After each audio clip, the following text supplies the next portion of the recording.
welcome to our new swing trade video. So आज के लिए we actually have two important stocks which is again looking very good on charts. ठीक है, जो पहला stock मुझे दिख रहा है वो है अगेन आईटी सेक्टर का है. स्टॉक का नाम है केल्टन टेक. ठीक है, now Kelton Tech actually looks very good on charts. ठीक है, अगर मैं आपको दिखाता हूँ लॉजिक क्या है. लॉजिक बहुत सिंपल है. आप देखो स्टॉक ने 2016 में एक हाई बनाया था अराउंड 112 का.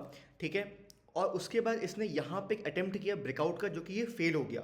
ठीक है, and again the best part about this stock I like is that stock ने ब्रेकआउट के पहले ऑलमोस्ट आप देखोगे 1 2 3 4 5 ऑलमोस्ट 5 से 6 महीना इसने अपने रेजिस्टेंस लेवल के पास स्पेंड किया. उसके बाद जाके this particular stock is giving a very strong breakout with some good volume. ठीक है, अगर इसको मैं वीकली में दिखाऊंगा so we can see that stock की जो कैंडल है वो बहुत ज़्यादा ह्यूज बनी है और इनफैक्ट इसने अपने जो प्रीवियस जो इसका हाई था उसको भी इसने ब्रेक कर दिया विद सम बुलिश कैंडल. तो इसको आप लाइक अपने रडार में रख सकते हो फॉर द अपकमिंग डेज. ठीक है, अगला स्टॉक जो मुझे अगेन लग रहा है इज बॉम्बे लाइक बुमराह.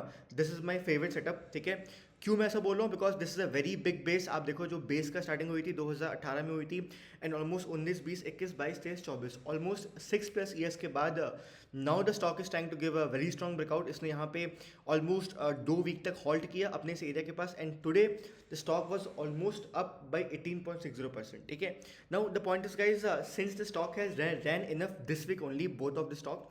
तो इसमें हम एंट्री प्लान कैसे कर सकते हैं. देखो हमेशा याद रखना कि एंट्री दो तरीके से प्लान होती है. या तो अगर आपको मोमेंटम चेस करना है so as soon as the high gets taken out you can go enter.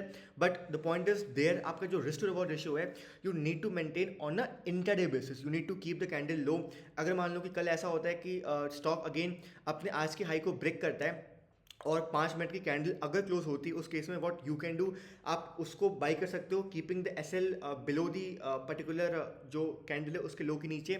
या what the other approach is you can wait for the good retest of this particular stock. अगर आपको stock किसी अपने candle के middle level के आसपास मिलता है वहाँ पे अच्छी अपॉर्चुनिटी बन जाती है बिकॉज वहाँ पे आपका जो रिस्क टू रिवॉर्ड रेशियो होता है वो काफ़ी फेवरेबल होता है to hold this for long term. ठीक है, तो this is how we plan entry in any stocks. ठीक है guys, one more thing before planning entry in any stock always see कि आपका रिस्क क्या है. हमेशा अपने रिस्क को मिटिगेट के ऊपर काम करोगे तो रिवॉर्ड आपका ऑटोमेटिकली ऊपर की तरफ खुला हुआ है. ठीक है, एग्जाम्पल अगर मैं आपको दूं तो मैंने वेल्सपन कॉप बहुत पहले दिया था अपने ग्रुप में कम्युनिटी में. If you will see that Welspun Corp ने ऑलमोस्ट 5 से 6 महीना स्टॉक साइडवेज था but now it started to move. So अगर आपके दिमाग में कंफर्म आइडियोलॉजी होती है कि ओके मेरे को स्टॉक को यहाँ तक होल्ड करना है so that becomes very easy for you to hold that for good amount of targets. ठीक है, so never ever buy stock in anticipation कि यार जो होगा देखा जाएगा. नो, ऑलवेज प्लान कि आपका पोजीशन साइजिंग क्या होने वाली है. ऑलवेज प्लान कि उस स्टॉक में आपका रिस्क क्या है.